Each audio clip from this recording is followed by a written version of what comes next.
Concelleiros do PBBI denuncian unha campaña de persecución política dende a moción de censura en Ribeira. Segundo aseguran, as ameazas chegaron ao ámbito persoal, polo que denunciaron os feitos ante a Policía Nacional. Que tal? Saudos. A presentación desta denuncia facíase pública hoxe nunha convocatoria para dar a coñecer a composición do novo goberno de Ribeira. Para que falamos dentro duns minutos, despois dos titulares.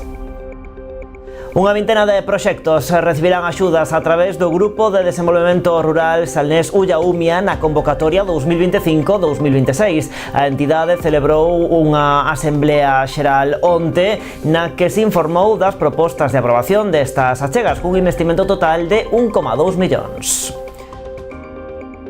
O autobús urbano de Pontevedra que vai ata o Hospital Montecelo duplicou o seu uso dende a súa posta en marcha no ano 2022. Esta liña concentra case o 41% dos viaxeiros con orixe e destino no municipio. Xa está en marcha a sexta edición de Meus Viños en Meis. As xornadas vitivinícolas acaban de ser inauguradas esta mesma tardiña co pregón a cargo do presidente de Martín Codax, Xoán Allegue, e a apertura das casetas coa participación de 14 adegas. Xa este xoves, como gran novidade deste ano, celebrouse un acto destinado ao sector profesional. Boiro acolla ata o vindeiro 4 de novembro a exposición Golfiños na proa, coa que se pretende divulgar a enorme riqueza de cetáceos que hai na costa galega. A mostra pertence á CEMA, a coordinadora pro estudo dos mamíferos mariños. Ribadumia acollerá un curso de adestradores UEFA. A actividade con varias sesións teóricas e prácticas está liderada pola Real Federación Galega de Fútbol co apoio do Concello. Vanse formar máis dunha trintena de persoas. Asuntos que tratamos de contado aquí nas Novas do Día en Canal Rías Baixas. Comezamos.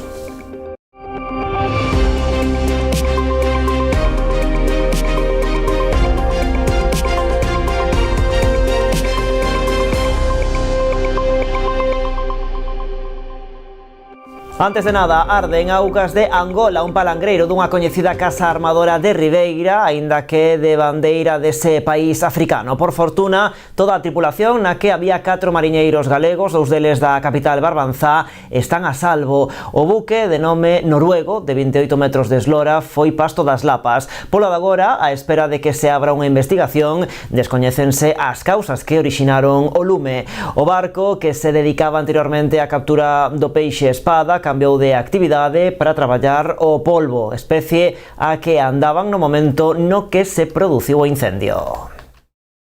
O clima de tensión política en Ribeira seguen escalados. Concelleiros do PBBI denuncian ameazas que trascenderon o ámbito público, mesmo con pintadas ás portas do seu domicilio. Os feitos xa foron postos en coñecemento da Policía Nacional, onde os 3 edís presentaron unha denuncia conxunta. Dende que o pasado luns saíse adiante a moción de censura, non deixaron de sucederse reaccións ao cambio de goberno en Ribeira. Os comentarios en redes sociais deron paso a panfletos e pintadas na rúa, que onte mesmo se trasladaban ao entorno persoal dos concelleiros do PBBI. Se están viendo todos los días y todos los vecinos y vecinas de bien pueden ver todas esas pintadas, llamemos injuriosas, todos esos carteles difamatorios, esas caricaturas ofensivas distribuidos por todo el municipio.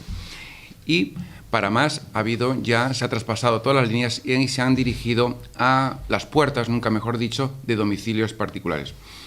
Y todo esto, queramos o no, ha coincidido desde la presentación de la moción de censura el 29 de septiembre de este año, ¿no? Lo que es evidente es que responde, digamos, a una política orquestada por simpatizantes, tengo que decirlo, y afines al gobierno censurado. Tras denunciar os feitos na comisaría da Policía Nacional, os afectados quixeron facer pública a situación da que responsabilizan directamente a simpatizantes do anterior goberno. No me voy a cortar al decir claramente que son afines al gobierno censurado, afines a grupos políticos censurados el lunes pasado, los que están detrás de este acoso al gobierno municipal. Y repito, no estoy puntualizando ni personalizando en mi partido en concreto, si no estoy hablando que es, al final, dentro de este gobierno. Por lo tanto, estamos diciendo que hay una persecución política en Ribeira, que espero, como ha dicho la alcaldesa hace un momento, se acabe, porque nada más que denota la manera de actuar y la manera, como he dicho el otro día en el Pleno, cómo entiende la gente, algunos simpatizantes de algún grupo político, cómo entienden lo que es la democracia. La democracia es saber ganar y la democracia es saber perder. Dende o Executivo fan un chamamento á moderación en favor da paz social e animan ao resto de forzas políticas representadas na corporación a condenar estes feitos. Eu quero decir tamén que todos estes conflictos, todas estas coaccións que se están vendo, pois tamén no ámbito personal, xa non só con pintadas na rúa, sino xa estrictamente no ámbito personal e estricto da vida de algúns concelleiros do goberno, me parece que hai que denuncialas e, como se fixo pois na noite de onte, poñelas incluso en coñecemento dos corpos e forzas de seguridade, como foi neste caso pois cunha denuncia a través da Policía Nacional. Eu, de verdade, que invito a todos os grupos políticos a que sexamos pois o exemplo desa paz social que hai que trasladar á veciñanza. Creo que, como dixen cando empecéi, esa época de división e enfrentamento rematou neste concello. Bueno, a presentación desta denuncia facíase pública esta mañá nunha convocatoria para dar a coñecer a composición do novo goberno de Ribeira. Aínda por definir as dedicacións e composición doutros órganos, a alcaldesa presentou o reparto de áreas entre os 13 concelleiros que compoñen o Executivo. María San Pedro asumirá as áreas de urbanismo, contratación, seguridade cidadá e mobilidade, persoal e UCA. Esta última durante pouco tempo, posto que a xestión da unidade de condutas aditivas está en proceso de traspaso aos Sergas. A UCA neste caso vai a depender directamente da alcaldía porque estamos nun proceso de transición. A UCA quedalle pois moi pouco tempo sendo de titularidade municipal, xa que, bueno, estamos, como digo, en procedementos para que pasen a formar parte dos Sergas e, polo tanto, estos poucos meses que nos quedan vamos a tratalo directamente pois dende a alcaldía e a xefatura do servizo para facer pois os trámites pertinentes coa Xunta de Galicia, coa FEGAMP, que son pois os entes neste caso que están levando o traspaso do persoal. Os concelleiros do PBBI manteñen as mesmas competencias e suman algunhas máis ao anterior goberno.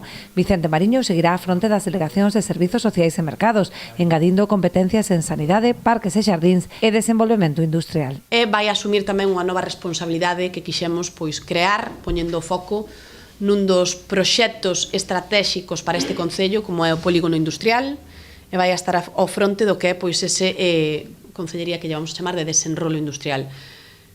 Creemos que é un tema de gran importancia, creemos que é un tema ao que lle hai que prestar atención cada un dos días da semana, dos meses e do ano, e non é un tema do que se halla que preocupar pois unha vez cada 2 ou 3 meses para ver como van as xestións. Non, este tema é un tema que hai que seguir moi de cerca e hoxe Vicente pois vai a coller esa responsabilidade, como creo que durante estes meses se algo se avanzou no polígono industrial, creo que foi gracias tamén pois á súa relación coa Asociación de Empresarios e co tesón que puxeron pois desde a súa área. Herminia Pouso mantén a Concellería de Economía e Facenda e suma vías e obras, mentres que o concelleiro do Mar, Fernando Abrález, asumirá festexos. En canto ás delegacións que quedan en mans do PP, a Ana Barreiro será responsable de Cultura, Turismo e Igualdade, mentres que Alex Vidal xestionará as delegacións de Deportes, Innovación e Novas Tecnoloxías. A área de limpeza viaria quedará en mans de Emilio Pérez Outeiral, mentres que Auga e Saneamento dependerán de Vicente Reiriz. Pola súa banda, Víctor Reiriz levará Medio Ambiente e Alumeado Público, mentres que Ramón Doval farase cargo das relacións institucionais. Carmen Pérez asume Promoción Económica, Emprego e Xuventude. As xestións e relacións veciñais no medio rural e benestar animal dependerán de Eladio Muñiz, mentres que Educación, Formación e Promoción da Lingua serán asumidas novamente por Nucha Brión. Nos próximos días daránse a coñecer as tenencias de alcaldía, composición da Xunta de Goberno local e dedicacións retribuídas que aínda non están pechadas.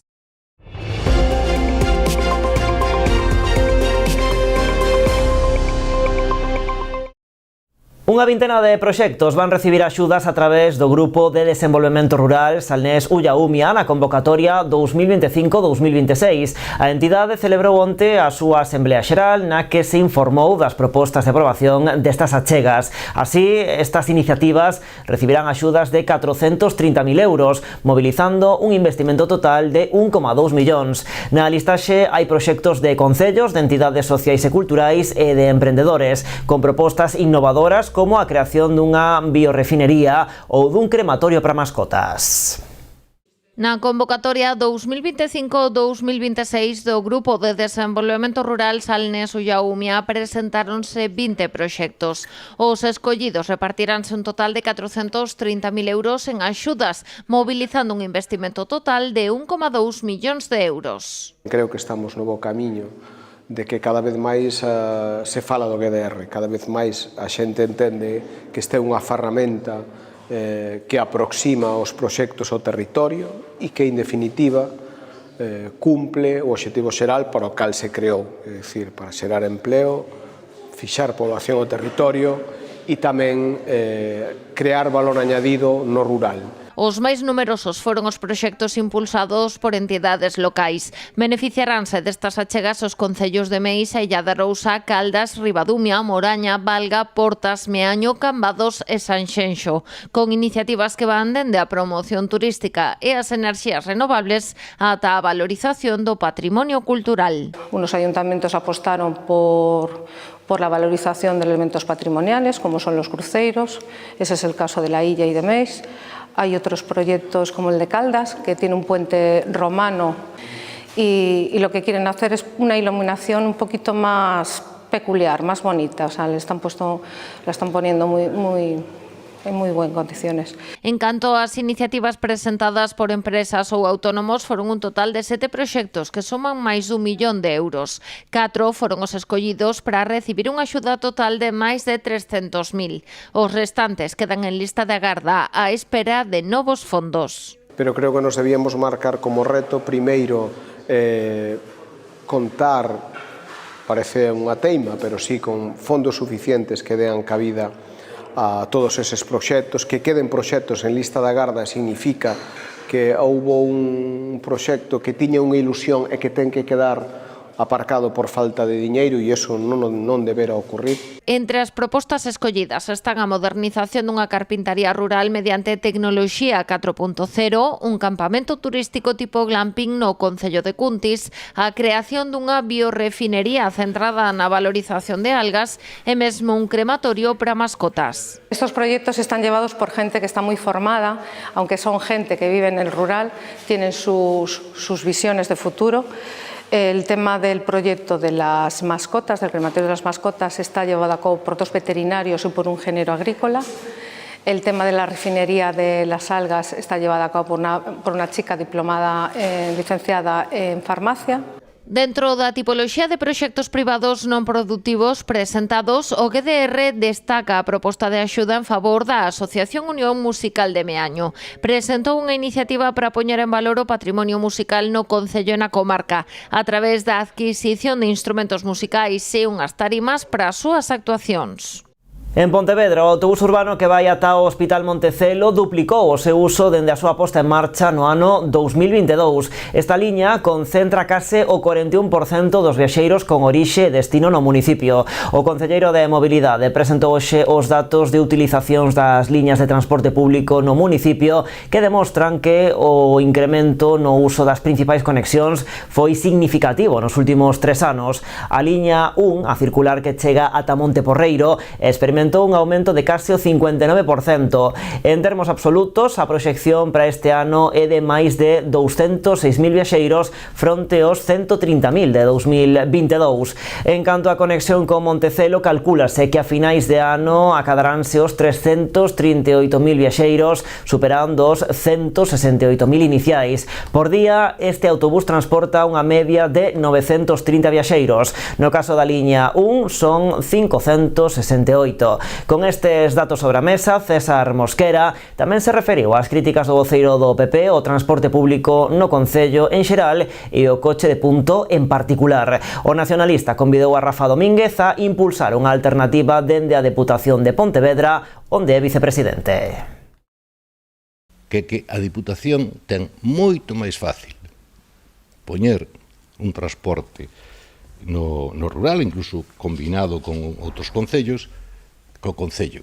Se ve algunha posibilidade, entende que o que fixo a Xunta está mal feito, pois ten a ferramenta de Deputación para facelo, pois que dé exemplo, ademais.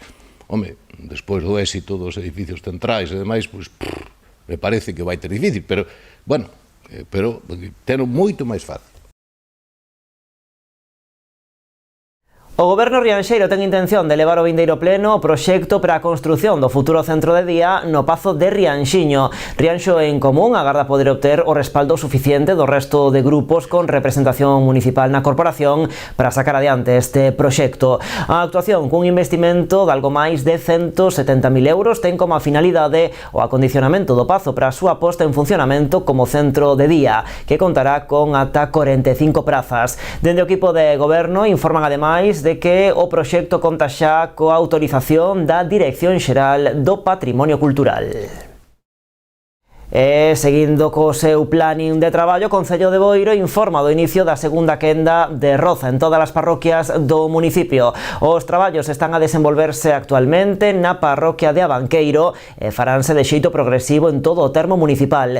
A primeira pasada realizouse no mes de maio, antes do inicio da época estival, e está previsto que esta segunda remate en 3 meses. As tarefas de limpeza realizaránse en vías, pistas e camiños de titularidade municipal de xeito mecánico e manual para adaptarse ás características de cada espazo, incidindo especialmente naqueles lugares nos que pode existir un perigo por motivos de visibilidade de conductores e peóns.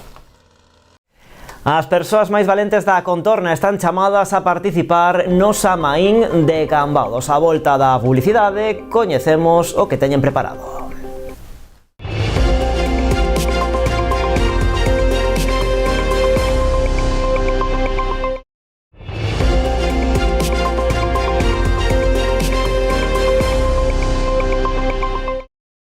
Aquí seguimos nas novas en Canal Rías Baixas. Hoxe comemórase o Día para a Erradicación da Pobreza e a Asociación Boa Vida saíu ás rúas de Pontevedra para poñer o foco sobre os malos tratos sociais e institucionais que padecen as persoas en risco de exclusión. Cunha mesa informativa na Praza da Peregrina interpelaron á veciñanza para recoller as súas opinións e reflexións. Dende o colectivo advirten de que a pobreza non é só a escaseza de recursos, senón tamén non poder acceder a eles, e sinalan a dificultade de acceso á vivenda como un dos principais problemas en Pontevedra. A Asociación Boa Vida propúxose que o Día para a Erradicación da Pobreza non pasara desapercibido en Pontevedra. Hoxe saiu á rúa cunha mesa informativa para poñer o foco nesta realidade. Visibilización do que facemos na asociación, sobre todo como un acto de concienciación sobre a pobreza, porque a pobreza non só é a escasez de recursos, é a veces o non poder acceder a eles. Nesta xornada fixeron fincape na pobreza que chega dende as institucións. Pedir unha cita para estar en Xeiría e non ter ocos libres e non saber cando, e solo que se abran 2 veces ao mes as citas e as poidas coller de madrugada, eso é un maltrato institucional. Para min, unha das principais agora mesmo e que creo que pode ser abarcable é que todo o mundo, todas as persoas que están na cidade teñan dereito a empadronarse onde están vivindo. Eso empezando por aí, porque é onde beben todos os dereitos. Pero tamén noutros aspectos que poden levar as persoas á exclusión social, máis aló da falta de cartos. Porque a maioría das veces, cando falamos de exclusión ou de pobreza, só estamos pensando en cartos, as persoas que son pobres, que non teñen e que están na calle. Pero hai outros tipos de exclusión. E non ter redes sociales, non ter acceso a recursos, eso tamén son formas de exclusión. Ter traballos esclavizantes, onde non tes tempo libre, non tes as túas vacacións, eso tamén é exclusión social e eso tamén está considerado como pobreza. Con 14 anos de traballo na cidade de Pontevedra ás súas costas, Boa Vida ten claro cal é o tipo de pobreza máis grave e máis violenta que están a sufrir moitos cidadáns, a dificultade de acceso á vivenda. Imaginadevos vivir nun piso compartido onde é unha habitación, onde tes que vivir e compartir vivenda ao mellor cos menores, pois costa 400 euros. Hai varios núcleos familiares nunha sola vivenda. Varios núcleos familiares que a vez non teñen contacto entre sí ou que non teñen ningún tipo de relación, pero que a mellor nun piso de 50 metros cuadrados hai vivindo 9 personas, entre elas o mellor bastantes menores de idade. Podemos falar de baixos comerciais, podemos falar de garaxes, podemos falar de un montón de xente que está vivindo en situacións moi paupérrimas, que non son en absoluto dignas. Para dar visibilidade a toda esta situación, dende a súa mesa informativa da Praza da Peregrina decidiron interpelar tamén a cidadanía. Fixérono plantexando 3 preguntas. Como te sentes cando axudas? Que é o maltrato institucional? E que che gustaría que se fixese para loitar contra a pobreza? Un pouco explicar o que facemos e lle preguntamos a xente, e ti que farías para acabar con eso? Moita xente di, pois mira, coas guerras, pois sí, outra, pois é recoller un pouco o que pensa a xente que vai pola calle. Boa Vida agradeceu a todos os que participaron entregándoles un libro e un fular das 2 tendas solidarias que teñen en Pontevedra, establecementos que funcionan a través da súa empresa de inserción laboral e que apostan pola economía circular. Seguimos con outros asuntos. Ribadumia acollerá un curso de adestradores UEFA. A actividade, con varias sesións teóricas e prácticas, está liderada pola Real Federación Galega de Fútbol co apoio do Concello. Vai arrancar o vindeiro 21 deste mes de outubro e nel vanse formar máis dunha trintena de persoas. Se a colaboración entre o Concello de Ribadumia e a Real Federación Galega de Fútbol é habitual no campo, agora tamén o vai a ser na formación. O municipio acollerá un curso de adestradores UEFA organizado pola Escola Galega de Adestradores da Federación. Ata agora viñamos a eventos todos deportivos de torneos internacionales que eran exemplos a nivel nacional, incluso internacional, e como dicía antes o alcalde aí, este Concello a esos niveles non só está aprobado, na práctica ten un sobresaliente cum laude, como a nivel universitario. E aquí nos toca únicamente agora traer a parte teórica, non?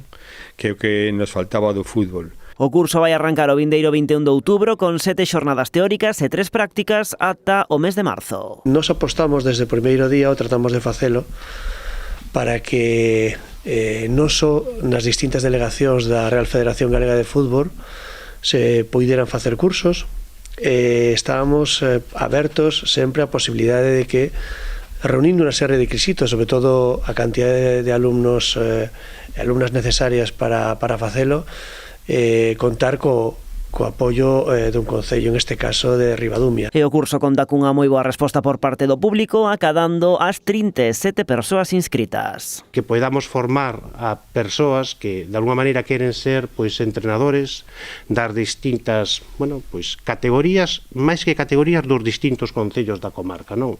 Somos conscientes de que este curso aquí na comarca vai a formar a 37 persoas, non? A 37 compañeiros e compañeiras que precisamente van a formar a futuros nenos e nenas, non? da comarca e incluso fora da comarca. E de cara ao futuro, Concello e Real Federación Galega de Fútbol abren a porta a seguir colaborando en materia de formación, máis aínda á vista da excelente acollida que tivo este primeiro curso de adestradores no municipio.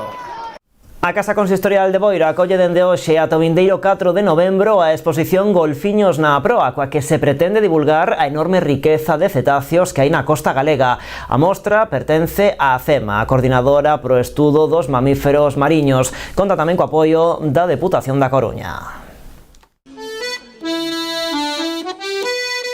As persoas que se acheguen estes días ata a Casa Consistorial de Boiro poderán visitar a exposición Golfiños na Proa, pertencente á Coordinadora para o Estudo dos Mamíferos Mariños, a CEMA. A través dela o que se busca é difundir a diversidade de cetáceos e outras especies que viven ou pasan pola costa galega. Para nós é moi importante traballar pola recuperación e a conservación destes animais que realmente non os coñecemos, pero que viven toda a vida e viviron toda a vida entre nós. De feito hai interaccións constantes con pesca nas praias, vémolos todos os días e realmente non sabemos nada deles. A mostra foi inaugurada oficialmente esta mañá coa presenza da responsable provincial de Medio Ambiente da Deputación da Coruña, Rosa Ana García, quen incidiu no feito de concienciar sobre a importancia de protexer o medio mariño e as nosas costas. Un obxectivo é dar a coñecer a cidadanía e aos escolares todas estas especies e que sepan un pouco máis da súa vida e outro obxectivo e non menos importante que é concienciar, porque moitas delas pois están en perigo de extinción, entón concienciar sobre o cuidado do medio mariño no que viven. Pola súa banda, o alcalde Xosé Ramón Romero aludiu ao valor educativo e de concienciación ambiental da exposición, que poderán visitar nas vindeiras semanas os escolares dos diferentes centros educativos do municipio. Sobre todo está moi dedicada pois aos escolares dos nosos centros de ensino, que temos un total de 7 centros de ensino aquí no concello, máis 3 institutos. A exposición, que poderá visitarse ata o 4 de novembro, consta de diversos paneis informativos dos cetáceos e mamíferos mariños de Galicia, así como tamén de varios restos óseos de cetáceos, lobos mariños e tartarugas. Imos agora ata a Pobra, que encara un outono cheo de cultura. As artes escénicas levarán o peso principal da programación deseñada para os meses de outubro, novembro e decembro, na que destacan o teatro, a música e a danza. Os pobrenses volverán gozar este outono dunha oferta cultural de primeiro nivel. Terá como escenario o Cine Elma, onde se desenvolverán todos os espectáculos de outubro a decembro. As funcións teatrais arrancarán o domingo 26 con Guerra, a cargo de Teatro do Noroeste. Seguiránlle propostas tan interesantes como Retrincos de Castelao, As Gardías ou o No de Tecelán, O Proceso e As Desterradas. A música tamén terá o seu oco no programa coa actuación da Orquestra da Cámara Galega. Como novedade este ano vamos a ter un sábado, todas son o domingo, vamos a ter un sábado unha orquesta da Cámara de Galicia, eu creo que tamén vai a estar ben, tamén xa o ano pasado empezamos a introducir un pouquiño de danza, bueno, para ter alternativa á parte do teatro, que como xa digo, o teatro é o máis demandado, pero si queremos ir pois metendo cada ano un pouquiño de actividades diferentes. Completan a programación a obra Deathpan Karaoke de Ibuprofeno Teatro, máis Lume máis Ferro de Zabala e Atalaias de Caión e o espectáculo de danza Odiosa de Morriña Dance Project. Logo xa o domingo 7 temos a Zabala máis as Atalaias de Caión, xa que estamos neste ano dedicado ás pandereteiras, non? As cantareiras tamén. Entonces aquí trátase dun espectáculo que vai mesturar un pouco a música electrónica ca música tradicional, o enxebre co contemporáneo, non? A parte este espectáculo ten unha potente escena posta en escena e ven tamén acompañada de visuais. E xa imos rematar a programación pois con un espectáculo de danza. Nesta ocasión é Morriña Danza Project con a obra Odiosa. Dende o Concello agradeceron a colaboración da Deputación da Coruña, posto que case todos os espectáculos forman parte da súa rede cultural. E seguimos na Pobra porque os maiores deste concello viviron hoxe unha das citas máis agardadas, o xantar de confraternidade que reuniu no pabillón de Venecia a máis de 750 persoas. Degustaron un menú servido por Chicolino e gozaron das actuacións musicais do grupo Trécola e Mar da Vila. Aforo completo un ano máis no pabillón de Venecia para celebrar a xuntanza dos maiores do Concello da Pobra. Máis de 750 comensais deronse cita neste evento que vai moito máis aló dun simple xantar, converténdose nunha xornada de reencontro pola que moitos agardan durante todo o ano. Teño aquí tres amigas e tres compañeiras que me dixeron que estaba moi ben. Para ver a outros conocidos que non vemos durante un tempo tamén, os vemos aquí tamén. Mira, todos estes amigos son de Boiro, que eu son de Boiro, pero levo aquí anos na Puebla. Así que un día de reunión. De reunión, exactamente, de confraternidade. O menú servido por Chicolino estaba composto por 2 mariscos, peixe e carne, e tras o xantar chegou a hora do baile que se prolongou ata ben tarde. Hai boi de mar, langostinos ao forno, e despois primeiro plato pescado, e segundo terneira asada con guarnición. E depois té, tarta, e viño, albariño, e que máis? E mencía. Ai, a mí custame moito comer, mas bailar, as dúas cousas, encantan as dúas cousas facer. E si, hoxe me parece que vou a sudar a camiseta, a ver como sale eso. O acto contou coa presenza das autoridades locais, así como da maior parte de alcaldes da comarca, que quixeron sumarse a este evento en recoñecemento á aportación dos nosos maiores á sociedade.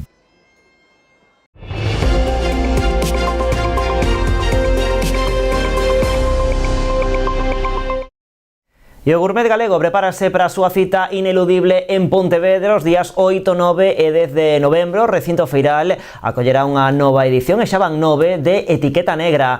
O salón xa está consolidado como gran escaparate da innovación, a calidade e o talento dos produtores de toda Galicia. Este ano reunirá un cento de expositores e presentará 20 novidades. Volve o gran escaparate do produto galego de alta gama. Pontevedra celebrará a 9ª edición do Salón Etiqueta Negra. Será os días 8, 9 e 10 de novembro no recinto feiral. É a única feira de Galiza no que se traballa con produtos de primeira calidade. E esta elección e conservar esa orixe para nós é importantísimo, porque o que queremos poñer en valor é a absoluta calidade dos produtos do sector primario no noso país, pero tamén neses procesos de innovación sobre os alimentos. Eso que definen o noso ADN como país. A gastronomía, sen dúbida, é un xeito de comprobalo. O encontro reunirá un cento de expositores. Para 16 será a súa primeira vez no Etiqueta Negra. Ademais, está prevista a presentación de máis de 20 novidades enmarcadas nunha programación que supera as 90 actividades, entre charlas, catas e degustacións. Dociños presentará un novo caramelo, ou que 100% sumará a súa oferta unha chistorra e unha salchicha fresca ou un paté de trufa. Pola banda das adegas, fainos moi felices contar nesta edición con Pura Vila, que presentará o seu viño tostado natural, ou a recoñecida adega Paco e Lola, que presentarán unha aposta por un viño sen alcohol que se chama o iWine. Por provincias, o 35% dos expositores proceden de Pontevedra, o 28% da Coruña, o 22% de Ourense e o 15% restante de Lugo. Que hai tanto potencial neste país, tantos productores e productoras novas que apostan non por deixar unha imaxe máis digamos, tradicional e apostar pola vanguarda e pola modernidade, que eu creo que cada ano nos vamos superando en novidades. A feira abrirá as súas portas o sábado e o domingo de 11 da mañá a 9 da noite e o luns de 11 da mañá a 7 da tarde. O prezo de entrada será de 3 euros por día ou 5 euros polo abono das 3 xornadas. O recinto contará cunha zona gastronómica e food trucks para completar a experiencia do público visitante. Xa está en marcha a 6ª edición de Meus Viños no Concello de Meis. As xornadas vitivinícolas acaban de ser inauguradas esta mesma tardiña co pregón a cargo do presidente de Martín Kodax, Xoán Allegue, e a apertura das casetas coa participación de 14 adegas. Xa este xoves, como gran novidade deste ano, celebrouse un acto destinado ao sector profesional. Nesta xornada de viños singulares participaron unhas 60 persoas que puideron degustar 8 elaboracións especiais na Casa de Escudeiro. A programación continúa durante toda esta fin de semana no Mosteiro. Este sábado terá lugar o irmandamento co Concello Asturiano de Cangas de Narcea, cunha maridaxe de viños da súa denominación de orixe protexida. Ao mediodía abrirán as casetas con a animación en directo da man dos druidas. Pola tarde haberá un show cooking co chef Alex Laíño na compaña de Mateo Serantes de Adegas Escudeiro. A noite a música correrá a cargo de Los Lunes al Sol. E xa o domingo, aínda coas casetas abertas, celebrarase o concurso Cata Amateur e ao mediodía haberá un concerto de rock and prol. Meus Viños está organizado polo Concello de Meis e conta coa colaboración da Deputación de Pontevedra e a Denominación de Orixe Rías Baixas.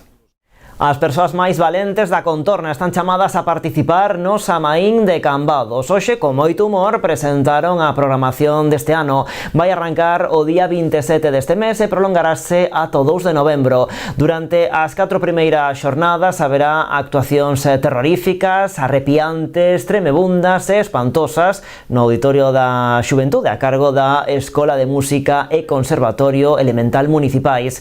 Xa o xoves 30 terá lugar unha das propostas máis agardadas, a saída da Santa Compaña musical polas rúas do centro. O venres 31 haberá unha festa terrorífica no Parque de Torrado e xa o día 2 un magosto popular en Fefiñáns. Esta mañá o tenente de alcalde Cambadés salientaba a completa proposta deseñada dende o Concello, facendo especial fincapé nese desfile da Santa Compaña musical do vindeiro día 30. Ao tratarse, dixo, dunha das actividades máis rechamantes e que máis xente move. Os xoves 30 é cando vai sair a Santa Compaña Musical, onde tamén o alumnado da Escola de Música do Conservatorio, coa xente que lles quera acompañar, non, disfrazados, pois faránse ese percorrido que por terceira vez facemos dende o propio auditorio, percorrendo todas as rúas do centro, Rúa Ourense, Praza do Concello, Rúa Infantas, Praza Alfredo Brañas e volvendo despois pola Rúa San Francisco. Eu creo que é un dos eventos máis chamativos, non? E tamén, bueno, pois máis coloridos. E chegamos ao remate do informativo deste venres, ímolo facer con música coa estrea do videoclip do novo álbum da banda pobrense Os Barbansónicos, que darán a coñecer en breve. Titúlase Perdendo a Fe. O vídeo foi realizado por Paola González e Andrés Bernal sobre un guión realizado polos propios integrantes do grupo pobrense. Así, cos Barbansónicos rematamos por hoxe e por esta semana. Aquí estaremos o luns.